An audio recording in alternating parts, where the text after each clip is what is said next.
ইনশাআল্লাহ বাংলাদেশ জাতীয়তাবাদী দল সরকার গঠনে সক্ষম হলে জনগণের ম্যান্ডেট নিয়ে আমরা সমগ্র বাংলাদেশে 20,000-এর মতন কিলোমিটারের মতন খাল আমরা খনন করতে চাই। আমার বাবা যখন বেঁচে ছিলেন শহীদ রাষ্ট্রপতি জিয়াউর রহমান, ওনার একটি প্রজেক্ট ছিল যেটার জন্য উনি খুব ফেমাস, সেটা হচ্ছে খাল খনন কর্মসূচি। ঢাকা শহরে যখন যারা আমরা বসবাস করি তারা হয়তো ব্যাপারটার গুরুত্ব আমরা অতটা বুঝি না, কিন্তু যারা গ্রামে বসবাস করেন, জেলা উপজেলা শহরে বসবাস করেন, তাদের কাছে এই জিনিসটা অত্যন্ত গুরুত্বপূর্ণ।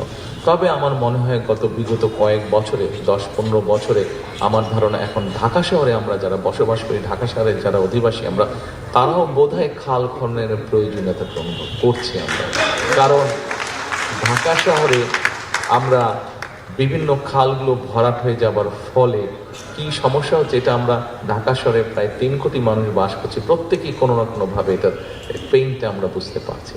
কাজেই সম্মানিত উপস্থিতিবৃন্দ, আই হ্যাভ এ প্ল্যানের একটি অংশ হচ্ছে যে আমরা আগামী 12 তারিখে যে নির্বাচন, এই নির্বাচনে ইনশাল্লাহ বাংলাদেশ জাতীয়তাবাদী দল সরকার গঠনে সক্ষম হলে জনগণের ম্যান্ডেট নিয়ে আমরা সমগ্র বাংলাদেশে 20,000-এর মতন কিলোমিটারের মতন খাল আমরা খনন করতে চাই।